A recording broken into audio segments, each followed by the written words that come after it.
Sveiki visi, tai sveikinu visus susirinkusią šią aktualią temą, kur diskutuosime apie specializuotų bankų bei kredito unijų pranašumus ir skirtumus lyginant su alternatyviais finansavimo šaltiniais. Taigi turbūt, kaip pastebime, paskutiniais metais labai keičiasi visa finansavimo ekosistema. Vis daugiau atsiranda alternatyvių finansavimo šaltinių, bet taipogi negalim paneigti ir sutikti, kad lygiai taip pat reikalingi tiek specializuoti bankai ir kredito unijos tam, kad tiek verslai, tiek gyventojai galėtų prieiti prie finansinių šaltinių. Tik kyla klausimas turbūt, kokias galimybės ir iššūkius jie sukuria. Taip pat klausimas, ar jie gali sėkmingai konkuruoti su naujais rinkos dalyviais, o galbūt jau užpildo atvirkščiai tą specifinę nišos dalį, kurią alternatyvūs finansų šaltiniai negali pasiūlyti. Taigi šiandien turėsime 4 ekspertus ir pakalbinsime juos jų įžvalgas, bei palyginsime skirtingus finansavimų formas ir aptarsim, kokia kryptimi juda rinka. Jau girdėjome apie sutelktinius finansavimus, ačiū labai, buvo labai įdomus pranešimai. Tai dabar kiti finansavimo šaltiniai, kurie turbūt papildys tą suvokimą, iš kurgi ir kaipgi galima skolintis. Taigi, turbūt specializuoti bankai ir kredito unijos. Kokia vieta finansavimo rinkai? Pauliau, Mindaugai Vijūnai, čia jau kadangi matau vienintelis berods unijos atstovas, ar ne, tai jūs kalbinsiu daugiau klausimų ir dažniau šalia specializuotų bankų atstovų. Taigi mano klausimas, Pauliau ir Mindaugai, kaip vertinate specializuotų bankų ir kreditų unijų vaidmenį finansavimo rinkoje, ypatingai, kadangi čia jau liečiam NT, bet ir kitų verslo projektų kontekste? Tai gerai, aš galiu pradėti. Nuo specializuotų bankų, ar ne? Jo, tai aš esu iš specializuoto banko, mes iš esmės užsiemam verslo finansavimu išimtinai, tai dėl to turbūt tas apibrėžimas yra specializuotas bankas, neteikiam jokių kitų paslaugų, tik tai, kaip sakyti, finansuojam verslo, paskolų, faktoringo, leasingo pavidalu. Tame tarpe yra nekilnojamo turto paskolos, kai bankas, turbūt daugelis bankų turi ribojimų, kiek gali koncentruoti į nekilnojamą turtą, tai pas mus, pavyzdžiui, apie 30-40% gali būti koncentruota į šitą segmentą.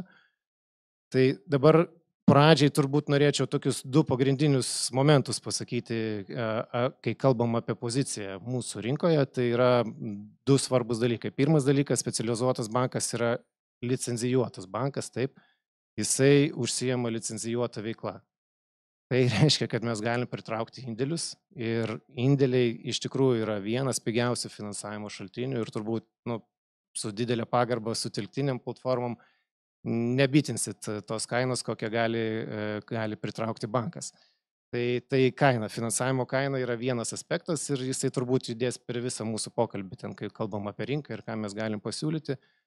Antras aspektas yra tai, kad specializuoti bankai, tarkim, šitie 3 žaidėjai, skaitant mūsų, mes esam pakankamai jauni rinkai, mūsų įmonei 7 metai, kai bankas 5 metai eina.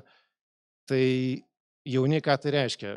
Mes esam alkani, mums reikia portfelio, mums reikia augti, mums reikia pajamų ir tai yra natūralus motyvas neužmigti ant savo jau esamo portfelio, ant esamos klientūros, kur tu gali palaukti, gali kažkaip tai gyventi ant to, ką tu turi. Mums reikia naujų klientų, mums reikia pajamų, tai reiškia, mes esam labiau atviri verslo galimybėm. Ir tai reiškia, kad atitinkamai rizikos apetitas pas mus irgi yra didesnis negu kad tradiciniuose ilgą laiką veikiančiuose bankuose. Tai va čia yra tokie 2 aspektai ir dėl to mes kaip specializuoti bankai esam per vidurį. Yra komerciniai bankai, didieji bankai, vienoje pusėje, mes per vidurį, kitoje pusėje yra alternatyvūs finansuotojai ir mes esam per vidurį pagal kainą. Mes esam ne tiek pigus, kiek tradiciniai bankai, esam brangesni, bet esam pigesni negu alternatyvų žaidėjai ir su rizikos apetitu mes irgi lygiai taip pat esam per vidurį. Galim lankščiau priimti sprendimus, galim didesnį kredito riziką prisimti negu tradicinis bankas, taip mes konkuruojam su jais, bet rizikos apetitas alternatyviuose žaidėjuose yra didesnis. Tai toks, kaip sakyti, pirminis įvadas apie mūsų poziciją rinkoje. Jo, tai aš lygiai nuo to paties norėjau pradėti, kad kai kalbam apie, vartojam tą žodį alternatyva, tai mano pasiūlymas bus alternatyvus jūsų pasiūlymas alternatyvus mūsų pasiūlymui ir taip toliau. Ir kuomet čia tos brėžiamos linijos, tradiciniai bankai, specializuoti bankai, kredito unijos, tai visi mes esam kredito įstaigos, valstybė yra garantavusi už 100 000 sumos indėlį. Iš to išplaukia reikalavimai, jie savo principiniais dalykais yra panašus, tik tai galbūt jau nuo dydžio, ECB prižiūrimi didieji bankai, komerciniai, bet didieji tik tai yra prižiūrimi ECB, mažesni komerciniai bankai prižiūrimi Lietuvoje, unijos ten vėl turi savo tam tikrą specifiką, bet kaip pavyzdžiui mūsų unijų grupės turtas yra 1,1 milijardo, tai mes esame didesni už kai kurios komercinius bankus. Tai kai kalbam apie tuos skirtumus, tai mes būtent ir kalbam apie tiesiog rinkos žaidėjo agresyvumą. Ir taip jau yra susiklostę, kad komerciniai bankai, ypač ten tie pagrindiniai, gal 4-5, yra labai dideli, kaip ir pirminiam pranešime kalbėjo, jie tokie sėslesni, mažiau toleruoja riziką ir taip toliau. Taip jau susiklostė, kad specializuoti bankai, kaip ir mes, esame mažesni, tai reiškia agresyvesni, daugiau individualaus požiūrio ir toks natūraliai noras daugiau uždirbti, reikia daugiau judėti, ar ne? Tai tie skirtumai mūsų veikloje nebūtinai dėl to, kad kažkas yra komercinis bankas, ar jis specializuotas bankas, ar kredito unija. Čia labiau toks biznio modelis ir tiesiog agresyvumas rinkoje. O klausimas, kaip vertinate, tai buvo berods taip, pirmas žodis, kaip tai gerai. Vertinam tiek save, tiek kitus ir konkuruojam, stengiamės rasti savo vietą pasaulyje. Gerai, dėkui. Tuomet dar galbūt klausimas, kuo jūsų pasiūlymai skiriasi nuo komercinių bankų ir alternatyvių finansavimo šaltinių, tokių kaip skolos fondo arba sutelktiniai finansavimai, ką matėm, ką girdėjom prieš tai? Gerai, tai aš irgi galiu tęsti. Tai vėlgi iš principo reikia atskirti du dalykus, ar ne? Aš sakiau, mes per vidurį ir yra tradiciniai bankai, su kuriais konkuruojam vienaip, alternatyvų žaidėjai konkuruojam kitaip.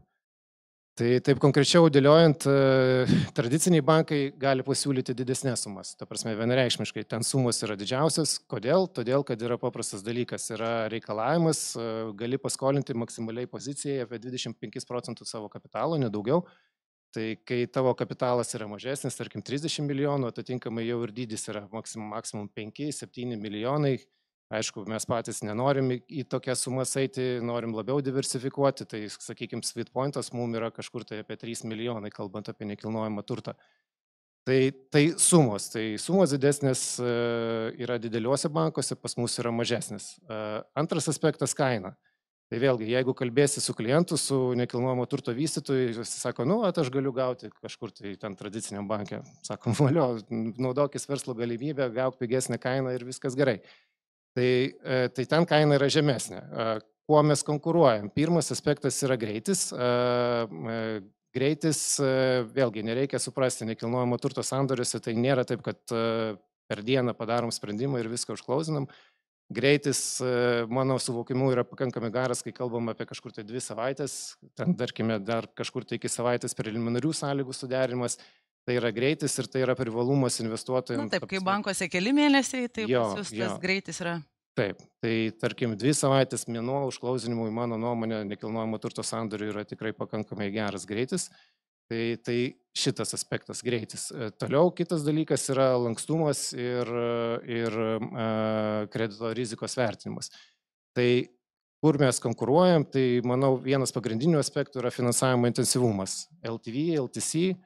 Tai čia yra ta vieta, kur galim pasiūlyti, mes turim didesnę kainą, bet galbūt tau reikia, tu gali sudalyvauti su mažesniu kiekiu nuo savų lėšų, atitinkamai tada didesnė dienos pabaigoje grąža bus iš tų investicijų, nepaisant to, kad tu ten sumoki kažkiek tai tos marželis daugiau. Kas dar? Developmento stadija, ar ne, turbūt pagrindinis dalykas, ką mes finansuojam, tai tiek komercinė, tiek residential, tada jeigu komercinė paskirtis, tai irgi yra išvystyma, paskui 1-2 metai atsistoja į nuomos pajamas ir refinansuojama didesniuose bankuose. Tai turbūt taip, kalbant apie konkurenciją su tradiciniais bankais, tada su alternatyviais finansuotojais konkurencija yra per kainą. Jeigu sutelktinės platformos sako, pas mus kainos nuo 8, ar ne, kažkur tai paimant viską, tai mes sakom iki 8 prie dabartinės situacijos, ne, ir tai ateina iš to, kad mes galim pritraukti indėlius. Bet su rizikos apetitu pas mus yra, pavadinkim taip, griežčiau. Tas, kaip sakyti, matosi ne su visom finansavimo platformom arba privatus skolos fondai, ar ne. Ten matosi, kad intensyvumai gali būti dar didesni, bridžinės paskolos, antrinis įkeitimas, nu, tokių dalykų mes nelabai darom. Tai rizikos apetitas ten yra didesnis, pas mus kainodara yra tas privalumas, ko konkuruojam. Ir turbūt dar vienas aspektas, kas yra svarbu suprasti, tai turbūt suma. Iš verslininkų girdisi, kad kai jau kalbam apie sutelktinės platformas ir sandorio suma yra 3-4 milijonai eurų, jie vis tiek yra linkę sudaryti tą sandorį su banku. Turbūt dėl to, kad yra užtikrintumas, vis tiek suma yra didelė, nenori skaidyti etapus, nenori tokio neapibrėžtumo, kad sureizinti ten papildomą 1 milijoną ten už kokią sumą, tiesiog pasirašyti su banku, yra įsipareigojimas įvykdyti, ta prasme, projektą iki galo ir jį uždaryti. Tai turbūt taip.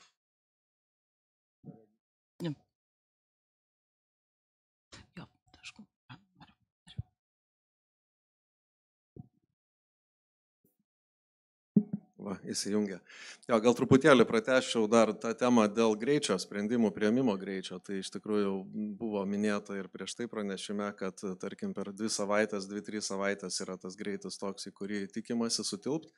Tai mažieji bankai, tokie kaip mažieji vidutiniai bankai, pakankamai gali su tuo sėkmingai irgi konkuruoti. Tai didžioji dalis turbūt yra pasirengimo stadija, kiek klientas, kiek jo finansininkas yra pasiruošęs dokumentacijos teikimo momentu. Ir jeigu žiūrėtumėm idealiam pasauliui, kad yra, tarkim, jau viskas tvarkingai paruošta, tai sprendimas pakankamai greitai galėtų būti ir per 3-4-5 dienas iš banko pusės, bent jau mūsų dydžio banko. Tačiau turbūt dar reikia pridėti visus įkeitimus, notarus, laiko gavimus, kaip žinom, šiais laikais notarai yra pakankamai užsiėmę ir vien ta dalis, registrų centro dalykai, tai dar gali 4-5 dienas užtrukti, kas jau yra netgi ne visai, sakykime, mūsų valioje suvaldyti. Tai šitoje vietoje tos 2-3 savaitės ir ateina, kad viską kartu sudėjus, jeigu yra klientas pasiruošęs. Tai gal šitą vietą norėjau dar kartą paakcentuoti. Ir aišku, kita dalis, kad kiekvienam bankiai yra skirtingas koncentracijos statusas, faktas, sakykime, tai dienai, būtent sektorinis limitas, vadinkim, viduj nusistatytas. Tai vienas bankas agresyviau eina į vieną sektorių arba jau galbūt yra pilnai užsipildęs, vadinkim, tą stalčiuką, arba jis, aišku, keičiasi šiek tiek portfeliams kylant ir krentant, tai vėlgi klientus labiau turbūt kviestume pašnekinti ne 1-2, bet ir daugiau dalyvių. Ir tas apetitas gali būti skirtingas vien dėl tos koncentracijos momento. O kainodara, taip, iš tikrųjų, kolega teisingai čia daug ką įvardijo, kad nuo rizikos be abejo priklausys, bet bankas vis tiek pirmiausiai žiūrės į tos srautinius, garantuotai gražintinus dalykus iš kliento pusės. Tai yra mažiau linkę būsim eiti į spekuliatyvius sandorius, ta prasme, kad vystau ir pabaigoje termino viską pardavęs, tuo metu gražinsiu paskolą. Tai va čia bankų reguliacija šiek tiek tos dalykus labiau prižiūri ir bus matyti arba papildomą užstatą tada paprašysim, arba laidavimo iš kitos akcininko įmonės, kuri gali tokius dalykus užtikrinti, bet jeigu įmonė negali to pasiūlyti, tai va čia būtų sudėtingiau šiek tiek mūsų tipe, bet aišku, kaina be abejo yra mažesnė, lyginant su alternatyva, žinoma. Taip, Mindaugai. Aš esu nereguliuojamo verslo atstovas, čia yra reguliuojamos unijos, 2 specializuoti bankai, SME Finance'as yra nereguliuojamas. Sakykime taip, mes iš tikrųjų esam tikrai konkuruojantis tiek su mano kolegomis šalia esančiais, tiek su debt fondais, tiek su platformom tikrai intensyviai konkuruojam ir vieni iš kitų kartais net refinansuojam. Bet gal aš paminėčiau taip, kadangi kontekstas yra, kai yra platformos, tai tikrai ten yra priklausomybė nuo investuotojų, kaip greit jie sumeta pinigus, tai mes tos priklausomybės neturim, mes savyje turim savo pakankamai didelį balansą. Už savęs turim pakankamai didelius debt fondus, kurie mumis patikėja ir duoda pinigus ant mūsų balanso. Tik nuo mūsų rizikos apetito priklauso, kaip mes greit norėsim paskolinti. Ir tas paskolinimas tikrai drąsiai galiu pasakyti, bus greičiausiai iš platformų, debt fondų ir specializuotų ir nespecializuotų bankų. Neįmanoma greičiau paskolinti, tikrai, dėl to, kad tu pats sprendi ir tave kontroliuoja mažiausiai, sakykim taip. Tave kontroliuoja profesionalus verslas už nugaros, tai, kaip mano minėti, hedge fondai, kaip pavyzdys, kas yra mūsų pagrindinis finansavimo šaltinis. konkurencinė aplinka šiai dienai sudėlioja, kad kiekvienam, kaip čia, segmentui tokią mini višnaitę radom, unijom turim višnaitę pajos argumentaciją, bankam turim argumentaciją greičio, sumos argumentacija irgi kartais pažeidžiam priklauso nuo banko dydžio, nes mes, pavyzdžiui, turim tą vadinamą sweet spot iki 3 milijonų, tai vieniem bankam čia maža suma, kitiem bankam didelė suma, platformai višnaitę turim irgi greičio, nes jie turi priklausomybę nuo surenkamų pinigų iš investuotojų, iš tikrųjų, nebent jie turi ten inkarinį kokį investuotoją, kuris ten 60% iškart sumeta, po to ten visus kitus darankio. Tai taip. Tai va čia gal esminis vieta, kam reikės greičio 3 milijonų pakankamai intensyvaus iki 70% finansavimo, mes tam tikrai tiksim. Minusas, gal sakykim taip, bus brangesni pinigai. Pas mus mes tikrai drąsiai sakom, pinigai yra nuo 10% metinių, nuo, ne iki, kaip daugelis konkuruoja, sako, mes sakom nuo, bet greitis, lankstumas, visi šitie mano minėti aspektai ir tos višnaitės, sugeneravo mum apie 2,2 milijardo finansavimų per 8 metus ir mes tikrai esam liudininkai, kaip vis ta evoliucija vyko nuo 2016 metų realiai mes startavom. Tai aš pats klausiau prieš tai Viktorijos ir su komanda pilnai patvirtinsiu tą visą evoliuciją nuo 0 eurų šito rinkoje iki milijardas unijose, alternatyviuose daugiau mažiau apie 500-600 milijonų guli, specialiuose bankuose ir bankuose apie 10 milijardų. Plus ten obligacijos, akcijos, dar ten susidės dar kokį, mažiausiai gal 20 milijardų. Tai va, o mūsų rinka, jinai nuo 0 iki arti milijardų dabar užaugus. Įspūdingi skaičiai. Tai skaičiai yra apčiopiami ir ne, kaip čia, verslui, kuriam reikia to greičio ir to netokių didelių ir kosminių sumų, mes tikrai puikiai tinkam ir pati rinka tą rodo. Aš gal pridursiu, kad pajus toks dabar pas mus irgi jau kaip ir nueinantis dalykas, nes rinka jinai tiesiog viską išgydo, ištiesina ir išlygina. Tai reguliuoja, konkurencija padaro savo. Jo, jeigu tu dar bandai kažkaip tai su to pajum, tai turi tada kainą leisti į tokią jau, kuri artėja prie ne NT vystymo kainos, o būsto kredito. Tai, bet jeigu labai irgi taip trumpai sumaraizinant, tai taip, mes būsim tikrai lėtesni negu privati skola, bet mes būsim pigesni negu tarpusavio skolinimo platformos ir būsim patikimesni, nes, jeigu sumą jau patvirtinom, tai patvirtinom, mums nereikia ten 3 etapų ar 5. Prieš didžiosius bankus tikrai būsim brangesni, prieš vidutinius bankus, kurie dažniausiai yra specializuoti, tai kainodara panaši, tas terminas sprendimo irgi panašus. Na, sekantis mano klausimas ir buvo turbūt, o kokiegi skirtumai tarp alternatyvių, čia taip pavadinama, ar ne, finansavimo galimybių, tai finansavimo šaltinių. Tai yra, kokie skirtumai yra pagrindiniai tarp unijų, specializuotų bankų ir... Aš nuo savęs galiu gal pridurti taip, kad bankai, specializuoti bankai, unijos jos mėgsta labai tą kešlausinį arba srautų grįstą finansavimą. Platformos, tokie kaip mes tikrai darom tas vadinamas tiltinės bridge financingo paskolas. Tada bankai tikrai nemėgsta vystymo stadijos, kas yra didesnė rizika. Platformos, tokie kaip mes, alternatyvus, tą tikrai darom, privačios skolos tą daro. O po to tikrai su mielu noru paleidžiam klientą į pigesnį finansavimą. Čia klasikinė mūsų situacija yra, jeigu tai įėjom į vystymą.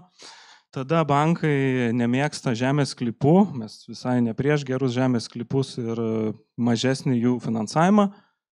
Didieji bankai nedarys tikrai, specializuoti bankai darys galbūt labai su retom išimtim su tolimesne fundingo perspektyva, kad po to tikrai dasifinansuos. Unijos turbūt labiau pasitikėjimo ir kitų užstatų gal klausimas. Kartais daro, kartais ne, kaip mes matom iš rinkos. Tai mano gal toks ir yra. Tiltinės paskolos, žemės sklypai, vystymo stadija, jeigu kas liečia nekilnojamą turtą. Tai yra tai, ko netaip mėgsta kiti, bet mes galim sustruktūruoti taip pat. Ta prasme, čia nėra lengva ta duona, čia yra ilgesni kažkiek sprendimai, bet čia nėra tos 2 savaitės, čia yra 3 dienų klausimas mūsų temai. Aš gal papildyčiau, kad mes kaip bankas galim visoje Lietuvoje dirbti ir nėra apribojimų, galbūt kaip unijos turi regioninius atstovavimus ir tada tik to regiono klientas gali tik į tos vietos uniją kreiptis. Tai bankai neturi tokio apribojimo, tai klientas iš bet kurio miesto, bet kurioje vietoje iš Lietuvos skaitmenizuotais pakankamai būdais, tiek dokumentacijos pateikimus, tiek visas autentifikacijas ir panašius dalykus gali padaryti. Tai aišku, tai nėra kažkokie robo sprendimai visiškai automatizuoti ar kažkas panašaus su verslo įmonėm, tai nelabai dar šiais laikais įmanoma padaryti, gal tam tikrus elementus, bet kliento susitikimo su mumis net sakyčiau, retais atvejais, ko gero susitinkam, daugelį atvejų viskas vyksta skaitmenizuotais būdais. Tai dėl to klientam patogu iš bet kur imti ir pasikalbėti, sudėlinti ir 2-3 savaitės ir pinigai sąskaitoj. Jo, jeigu klausimas apie mus, tai mano nuomonė mes tikrai labai panašus. Mes kiaurai žinom vienas kitą, jeigu kažkas kažkur pamažina kainą, jau žiūrėk ir tenai ta prasme, panaši kaina. Tai reiškia, kad mes pas tą patį klientą einam ir tą patį darom. Vat minėjai, sakai, nedarom bridžinių bankai, nelabai sklipų. Mes sklipus buvo. Mes ir darom. Jeigu geras sklypas, darom sklipus. Jeigu mes matom, kad jisai yra skirtas toliau investuoti, ta prasme yra aiškus projektas, darom ir esam padarę. Bet labai turim tikėti, kad tikrai geras yra sklypas. Yra vienas momentas reguliacinis, tarkime, tokio pobūdžio sandoriai, jie daugiau kapitalo reikalauja, bet tai reiškia, kad kaina didesnė, kurią mes tokiam projektui pasiūlysim, tai kaina didesnė, bet darom. Tai mano rezime turbūt, mes tikrai esam vienodi, kažkas tai, kas ateina iš reguliacinių dalykų, turbūt įtakoja tos skirtumus, tai kaip sakau, jeigu jūs spekuliacinis sandoris, tai daugiau kapitalo reikia bankui kaip reguliuojamam subjektui, kaina dėl to didesnė. Toliau galvoju. Dar galbūt klausimas nuo sutelktinio finansavimo, kuo skiriatės? Tai nuo sutelktinio aš ir sakiau, ta prasme, ten tikrai konkuruojam su kaina, konkuruojam, kad suma verslininkui tą 3 milijonai, kokią pasiūlome, jinai yra, kaip sakyti, pakankamai ženkli ir jis tikrai, iš daugelio girdim, kad jie yra suinteresuoti tą pasidaryti banke, vien tik tai dėl to, kad yra užtikrintumas ir įsipareigojimas suteikti tą paskolą ir projektą įgyvendinti iki galo, o neskaidyti jo etapais. Ir sakau, rizikos apetitas tikrai ten yra didesnis, jau lyginant su mumis. Ten tokie dalykai, kur mezaninas arba antrinis įkeitimas turto, tokių dalykų mes jau tikrai nedarom. Dar vieną dalyką, kas man užstrigo, tai tas reguliacinis ir skirtumas tarp mūsų, tai yra maksimali paskola, ar ne? Mindaugas sakė 3 milijonai sweet spotas, 3 milijonai sweet spotas. Iš vienos ir iš kitos pusės ne 3 milijonai, bet tam irgi, kaip sakyti, unijos reaguoja, pavyzdžiui, negali padaryti 3 milijonų, gali daryti dabar sindikatus, būrėsi sindikatus ir padaro didesnės sumas sėkmingai. Tai rezime turbūt mes labai identiški. Taip, Mindaugai, tada iš jūsų pusės girdėjom ir apie pajūlį, tai po truputį išgyvendinat, kas turbūt ne po truputį. Rinka viską išgyvendina labai greitai ir sudėlioja visus taškus ir kaip kalbam, čia klientai jie eina ten su to pačiu pasiūlymu, sakos, mes siūlė tą, kiti siūlė kitą ir tu žiūri, ar tu dar gali ar negali. Ir tas pajus, tada tu skolini biškai brangiau be pajus, bet su pajum skolini pigiau. Kalbant apie tas maksimalias paskolas, tai mes, kadangi veikiam kaip grupė 45 juridinių asmenų, tai tie skaičiai, kai sukonsoliduoja, jie pasidaro visai dideli ir kas liečia Lietuvą, tada 45 rajonai, savivaldybės, ten jau tu padengi viską. Bet aš gal tiesiog pasukčiau dar tokių kampų, nes tarsi taip bandoma ar tai supriešinti ar nesupriešinti, kuo skirtumai, kuo skiriasi. Tiesiog yra visa ekosistema. Yra tradiciniai infrastruktūriniai žaidėjai, bankai, kurie kaip pirmojo pranešimo metu kalbėjo, jie ten išsirenka uogytes ar ten gėlytes ar dar kažką. Yra kažkoks mūsų tas lygis, kur mes jau pasižiūrim, ką dar iš to, kas liko, dar ten galima kažkaip tai pritaikyti, individualizuoti. Yra privati skola, kuriai ten reikalinga, kur kas mažiau, iš vis reikalavimų, sakykime, minimaliai, ar ten tarpusavio skolinimo platformos, ar taip toliau ir panašiai, ar net tas old schoolinis visiškai privačių žmonių, net ne tos private debt, bet tiesiog žmogus paskolino. Tai yra visa ekosistema ir tuo ekosistemai gyvena ta finansų mūsų rinka. Ir yra klientų, kur mes turim tokių klientų, kur išlydėjom, kaip sakom, jau užauginom ir išlydėjom į marčias, kur iškeliauja ten į SEB ar SVEDą. Ir it's fine, tai gerai, jisai pagyveno pas mus, pasidarė track recordą, čia nebūtinai apie nt vystymą. Užaugo jo verslas ir jo vieta tenai. Yra tokių, kurie atmigruoja iš tų didžiųjų bankų pas mus. Čia mes tarpusavėje turim tikrai tų pačių klientų su skirtingais keisais. Kažkas galbūt jau turi srautinį nuominį objektą ir galbūt jisai migruoja vėlgi, ar tai jau į tą tradicinį komercinį banką, ar jisai yra vystymo fazėje kažkur pas mus, ar yra sklypas kažkur finansuotas tarpusavio skolimo platformai, privačioj skolai, o gal net irgi pas mus.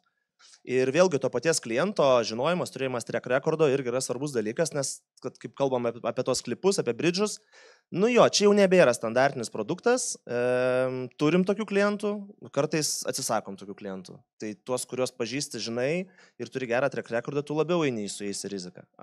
Tuos, kuriuos, nepažįsti, gal ir atmeti. Ir taip, reguliacija, kapitalo poreikis, kaip pavyzdys, būsto kredito ir spekuliacinės pozicijos skiriasi 4 kartus. Tai iš to ateina atsakymas, kodėl kaina skiriasi, nes pinigų tiek pat reikia, ar ten 100 000, ar ten 100 000. Bet kapitalas jis kainuoja, pajus, kaip pavyzdys kainuoja, mum pajus, kažkam akcininko įnašus, tai ir ta kainodara taip labai gražiai susidėlioja. Supratau, dėkui. Tikiuosi visi supratom tos skirtumus, aiškiau visiems ir perinam gal prie specializuotų bankų, komercinių bankų ir skolos fondų pranašumų ir iššūkių finansuojant įvairius projektus. Tai galbūt Mindaugai pradedam ir nuo jūsų, kaip specializuoti bankai, komerciniai bankai ir skolos fondai konkuruoja dėl finansavimo galimybių įvairiems projektams. Aš čia gal išvelgčiau biškį kitą aspektą, reikia žiūrėti, iš kur tu pasiemi pinigus, tai specializuoti bankai ima pinigus iš indėlininkų, dėl to ir yra neprofesionalių rinkos dalyvių, dėl to jie reguliuojami, dėl to jie turi papildomą kapitalų poreikį, Mes, privati skola, ima pinigus iš, tarkim, profesionalių dalyvių, tai tu turi vienintelį tokį rimtą, kaip čia, iššūkį, kuo daugiau ir kuo pigiau pritraukti pinigų, bet ne depozitų formą. Tai man čia didžiausia tema yra ir ką mes darom, eini ne po Lietuvą, tu prašai tų pinigų, prašai po didelį pasaulį, važiuoji pas serus, kaip aš sakau. Tai UK turi didelių debt hedge fondų, kurie suagregavę yra pensijų fondų pinigų, jie yra suagregavę privačių family office'ų pinigų, ir jie ieško, kur juos masiškai darbinti. Tai jie randa tokį kaip SME Finance balansą arba kitą balansą ir taip perskolina su rizikos premija tam tikrą pinigą. Tai kelia mum ir kitiem rinkos dalyviam pakankamai didelį iššūkį, nes tu gauni daug pinigų, didelę koncentraciją pinigų, bet esi priklausomas nuo tų kapitalo rinkos svyravimų. Euriboras paaugo, tavo pinigai pabrango, tu permeti tą pinigų brangimą savo klientam. Permeti savo brangimą klientam, tu turi toleruoti didesnę riziką, juk pinigai pabrango, vadinasi, turi toleruoti didesnę riziką ir tas vištos kiaušinio dilema pradeda suktis. Tai va, kuo tu ilgiau pritrauksi pigesnių pinigų ir kuo bus jie ilgesni, tuo tu būsi patrauklesnis savo galutiniam vartotojui. Ir čia matau dabar paskutinių 2-3 metų trendą. Dabar gera žinia, kad pinigai pinga, kai pinigai pinga tavo ir klientam. Euriboras vienas iš tų komponentų.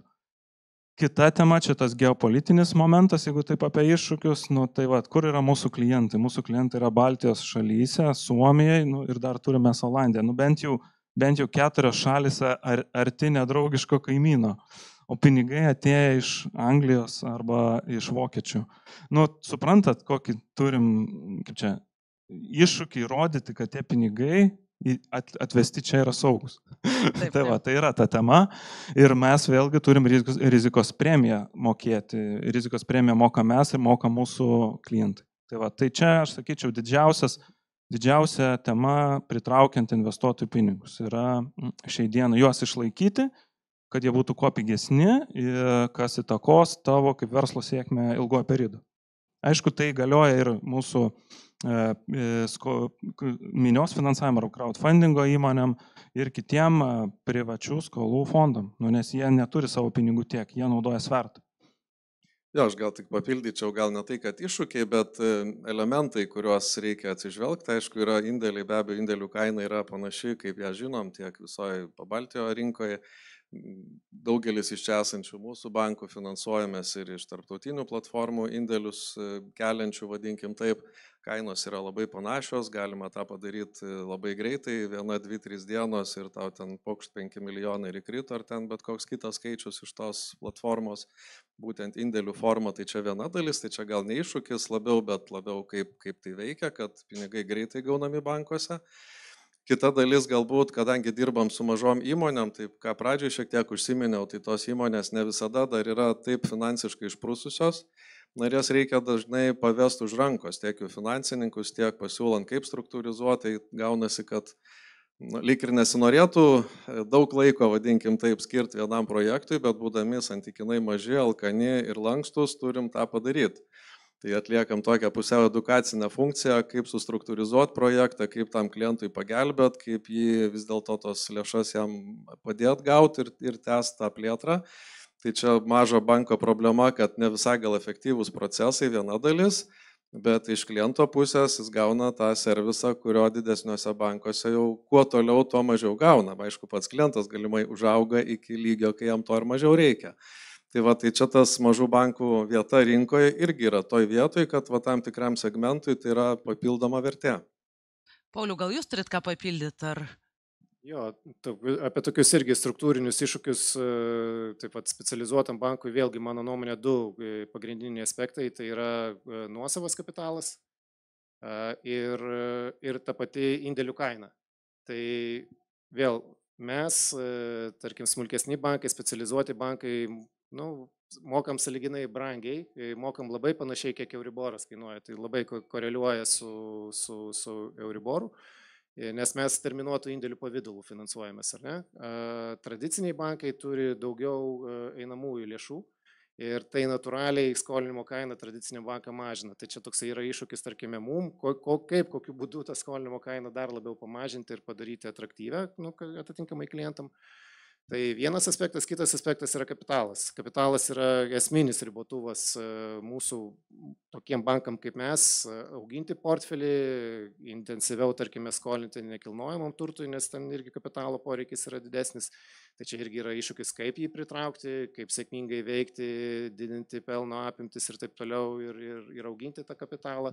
Galbūt, vėlgi, žiūrint į ateitį, yra galimas kažkoks konsolidavimasis tarp specializuotų bankų, tokiu būdu siekiant sukurti kažkokį tai didesnį ir kaip sakyti, su didesnė kapitalo bazė ir su didesnė pajamų baze.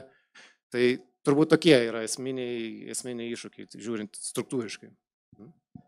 Jo, nors klausimas buvo apie kaip konkuruojam, bet apie iššūkius, tai jeigu reikia visiems kažkiek pasibėdavoti, tai mes gal įvardintų, ko nebuvo prieš tai atitiktis, gal mums yra toks iššūkis, kuris kartais klientas klausia, bet juk jūs pritraukėt, už indėlius mokat ten 3,5 ar 4%, bet paskola ten kažkodėl ten 4,5 plus Euriboras. Tai jūs čia gopšuoliai uždirbat 4-5%, čia kažkaip taip. Jo, bet tarpe šitų tos maržos dar yra šimtai darbuotojų, kurie dirba. Tai kadangi mes kaip Unijos veikiam čia jau 27 metus seniausios, ar ne? Ir taip jau istoriškai susiklostė, kad bandom būti tokiu full scale banku, tokiu labiau vintažiniu regionuose. Tai iš to išplaukia, kad mes būsto kreditus dalinam, tai yra būsto kreditų direktyva, turim pavedimus, tai AML-as visur jisai turi būti, bet kai tu prieini prie pavedimo, tai čia dar daugiau visokių niuansų stebėsinų ir taip toliau.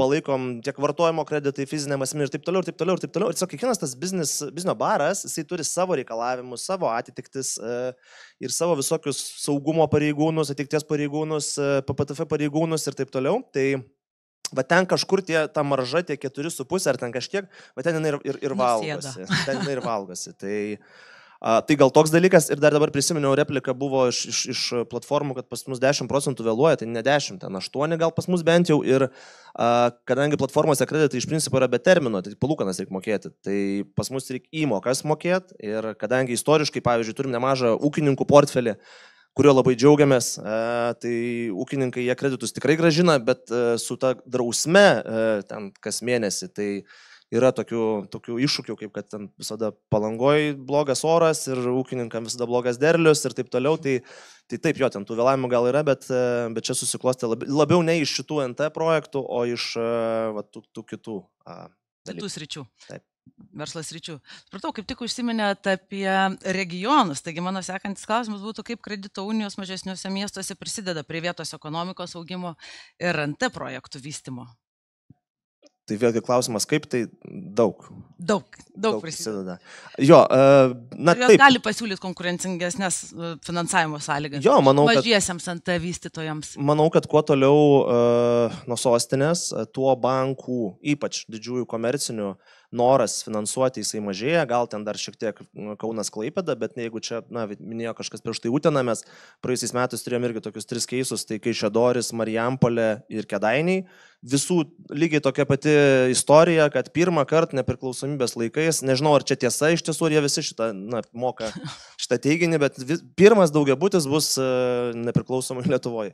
Tai matom, kad didžiųjų žaidėjų tikrai praktiškai nėra ten niekojos, nei noro.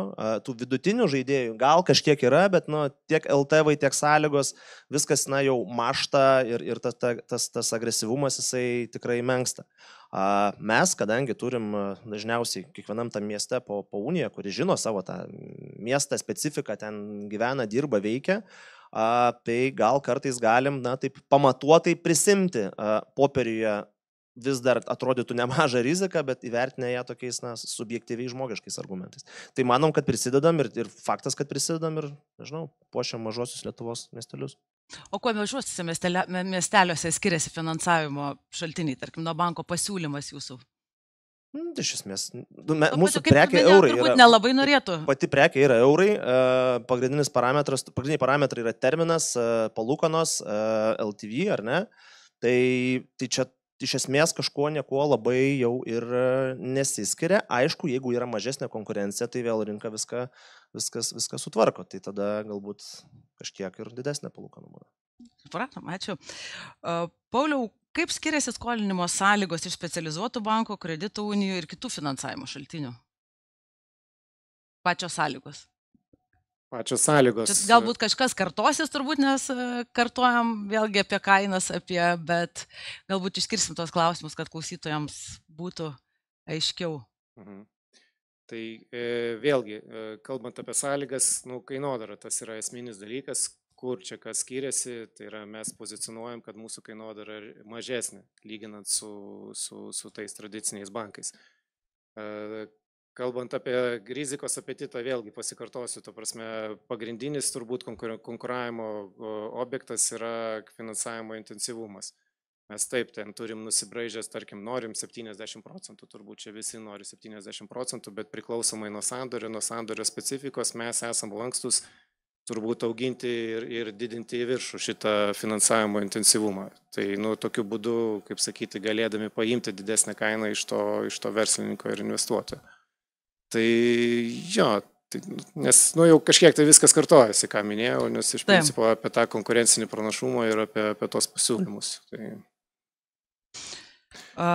Nežinau, tarkim apie mūsų specifiką, ar ne, konkrečiai kalbant, tai kas mums yra svarbu dar papildomai paminėti, ko neminėjau, yra aspektas toks, kad mes labai kreipiam dėmesį į tą nuosavą realų dalyvavimą, tai yra tas LTC. Ne tiek LTV, ne tiek finansavimas nuo vertinimo, kad būtų ten 70%, bet iš principo kiek tu įdėjai pinigų, kiek realiai įdėjai, nes norime, kad verslininkas būtų irgi kartu partneris, kartu kažko tai rizikuotų, nes jeigu iš principo gauni gerą kažkokią LTV, duodi, klientas nieko neįdeda, tai tada klausimas, tu turbūt ne bankiniam versle turėtum būti, o pats pradėti investuoti ir vystyti nekilnojamą turtą tokiu būdu. Tai...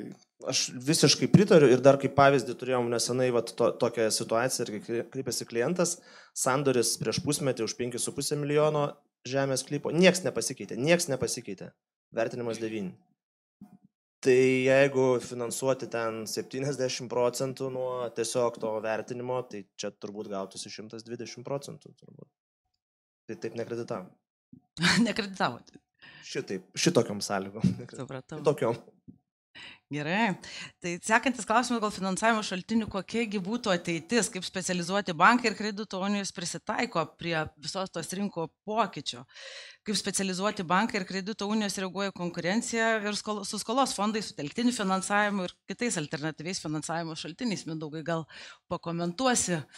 Gerai, galiu. Šiaip iš tikrųjų, kaip ir sakiau, mes kadangi buvom vieni irgi iš pradininkų, bet aš labiau kaip alternatyvaus finansuotojo, sakykime, rolę, bet tikrai kartu gyvenam su platformom, skolos debt fondais, specializuotais bankais, net mūsų yra kita dukterinė bendrovė per akcininkų susijusi, SMI bankas, kuris irgi kontekste 4 metų eigoje taip pat susikūrė. Taip, tą evoliuciją tikrai pilnai esu praėjęs. Taip pat ir obligacijų rinka, nes esu dar tokio butiko, kaip aš sakau, valdybos narys ir investment komiteto narys, tai ir obligacijų rinkoje aktyviai dalyvavom. Tai aš pats čiupinėjęs tą evoliuciją. Tai kur matau ateitį, tai iš tikrųjų matau ateitį visuose šituose segmentuose, tik vis labiau ta vertikalė bus išgryninta. Tai reiškia, platformos bus tam tikro tipo projektam su tam tikrais limitais, tada tokie kaip mes vėl būsim multiprodukto paskolų davėjai, ten kiti produktai, ten kaip faktoringas pas mus yra, leasingas, tokie greiti commodity produktai, kaip aš sakau, pasileidžia šalia dėka technologijų. Unijos turės savo kitą vėl aspektą, regioninis aspektas, ūkininko aspektas, aš sakyčiau, specializuoti bankai, vat, ką Paulius labai gerai pasakė, iš tikrųjų ten yra tarpė tarp mūsų skolos debt fondų, didžiųjų bankų, toks ras savo segmentą su tam tikra koridorium tolerancijos rizikos. Čia tai atsilieps per pinigų kainą, per lankstesnės finansavimo sąlygas. Ir va taip visi po truputį mes sulysim į tam tikrą vertikalę. Mūsų vertikalė mes, pavyzdžiui, neturim vien tik nekilnojamo turto, mes turim apie 30% portfelių iš 250 dabar milijonų. Visa kita yra 5 sektoriai. Aš sakau, mes finansuojam visą GDP, tai mes neturim visiškai vieno specializuoto, kaip sakyti, sektoriaus. Platformos, jos realiai turi nekilnojamo turtų grįstą finansavimą, dauguma tai vystymas, kažkiek tiltinės paskolas, bet jos turi vieną labai aiškę vertikalę. Aš sakau, ten bus kažkiek limitacijos, blogai bus sektoriui, atsitrauks investuotojai. Pas mus taip nebus, mes turim iššūkių daugiau geopolitinių, pritraukti fondų pinigus į savo regioną ir juos perskolinti. Dėl to, aš sakau, kiekvienas turėsim savo ir pros and cons, bet visi radom vietą pasaulio, kaip matom, visi išskyrus didžiųjų bankų bukai auga. Didžiųjų bankų, tai čia tai 3 pagrindiniai bankai, dar Šiaulių bankas Citadelė, dar jie auga iš tikrųjų, bet Svedas, Sebas, Luminoras, jie neauga. Jų bukas labai... Būstas gal. Būstas, ne verslas. Bet verslas tai ne. Tai iš tikrųjų būstas kažkiek auga dėl to, kad turto vertė auga šiaip iš principo. Bet šiaip tai neauga. Unijos auga ir stipriai paaugia per 5 metus, tai aš daugiau nei 2 pagal mane.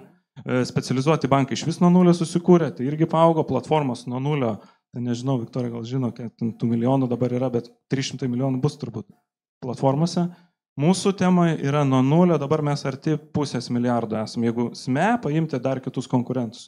Tai tikrai visi stipriai esam pasistumėję išskyrus didžiosius bankus. Debt fondai irgi susikūrė dėka EIFO, dėka Invaldų, kaip aš sakau, jos irgi rado vietą po saulę. Ten yra jau butikinis mažo klientų rato finansavimas. Ten nėra skeilo, kaip aš sakau, tiek daug, bet jie irgi visi yra paaugę nuo, kaip matau dabar taip, kokį 10 aktyvių debt fondų matau dabar rinkoje. Atsiprašau, kad turiu nutraukti, jau laikas eina į pabaigą ir galbūt labai greitai norėčiau kiekvieną po vieną trumpą įžvalgą, kokiosgi tendencijos laukia finansavimo rinko artimiausiais metais, ypatingai NT galbūt sektoriuje, nes čia NT konferencija. Tai trumpai. Jo, aš iš karto ir labai trumpai ir čia vis tiek apeliuojant į tą klausimą konkurenciją ir kur kas. Vienas toks įdomus aspektas, kurį tikrai verta gvildenti ir kildavo vis idėjų, bet taip iki galo nepadaryta, specializuoti bankai turi galimybę prieiti prie indėlio. Tarkim, platformos turi iš tikrųjų galimybę pritraukti projektų ir jų daug yra ir jie turi iššūkį pritraukti investuotojus. Kodėl negalėtų būti bankas vienas iš investuotojų ar ne į platformas. Ir tą daryti ne vien tik tai kokio vienetinio projekto ar kito projekto būdu, bet kažkaip tai padaryti tai labiau sistematiškai. Nes vis tiek yra klientai, yra projektai, yra turbūt įdirbis platformų, yra supratimas, kad jie valdo gerai kredito riziką, pas bankus yra finansavimo šaltinis pigesnis. Galbūt tai yra viena iš temų, kur galima pasiekti kažkokiu rezultatu. Tai mes jau esam tą padarę ir dabar turim diskusiją su Lietuvos banku šitą progą, nes bankas reikalavima, kad bankas pats viską valdytų ir riziką, ir kliento dokumentaciją, ir visus dalykus, tai šitoj vietoj turim dabar šiokių tokių niuansėlių. pabandėm, galvojom iš tikrųjų visai čia galėtų būtent apie tai ir kalba. Aišku, look through, čia turėtų būti visas požiūris, bet vis tiek platforma turi daug įsipareigojimų prieš klientus, dirba tiesiogiai, o bankas neturi tos prieigos prie klientų, tai čia šiaip pantrinant šiek tiek. Tai irgi nenoriu užversti terminais look through, sekuritizacija, bet kitoj pasaulio pusėje, ne Lietuvoje, tai yra atidirbta. Ta prasme, tai yra galima padaryti. Turbūt laiko ir investicijų klausimas, kaip tą padaryti, nes tai nėra kažkas tai naujo ir tiesiog reikia tam skirti laiko ir investicijų, mano nuomonė. Mes vis nuo klausimų pabėgam. Klausimas buvo, kokios tendencijos ateityje laukia finansavimo ir ypatingai galbūt ant srityje. Manau, kad dabar trendas tai geras, ta prasme, konkurencija didėja, apskritai visas NT, visa 5.1 salė kalba visus 20 pranešimų, vien pozityvas, ką mes čia visi šnekam, sistema yra, jinai šlifuojasi kampus kažkaip. Netgi platėja turbūt visa ekosistema. Nežinau, kokių ten dar proptechų atsiras ir fintechų, gali būti, kad po kelių metų bus dar tokių, kurių dabar nežinom. Tai manau, kad spalvos bent jau šio taško yra šviesios, jeigu darom prielaidą, kad tie geopolitiniai dalykai bus. Jo, tai tik labai trumpai papildau, kad iš tikrųjų pipelinas tai bele koks, lietuviškai pasakius, tikrai klientų yra daug, jie optimizmo mato dar daug. Tai turi mūsų rizikistai daug iššūkių atsirinkti, aišku, ką jau norim, ko gal ne visai, arba pristabdyti klientus kartais reikia, tai čia, tas, žinom, 2007 metų etapą, kai reikėdavo laikyti už kojos kai ką. Bet šiuo atveju, aišku, nebandau čia paralelių jokių suves, bet esmė, kad rinka yra tikrai optimistinė, tikrai daug projektų, iššūkių klientai kelia savo, ambicingų ir kol kas atrodo viskas neblogai tikrai. Na ir turbūt finansavimo šaltinių atsiranda daugiau, kas paskatina tą visą konkurenciją, NT konkurenciją, ko pasiekoja turbūt laimi visi, tiek vystytojai, tiek tarpininkai, tiek vartotojai. Visi turbūt laimi, nėra toj vietoj. Tai ačiū labai dar kartą pašnekom, buvo labai įdomi tema ir iki kito.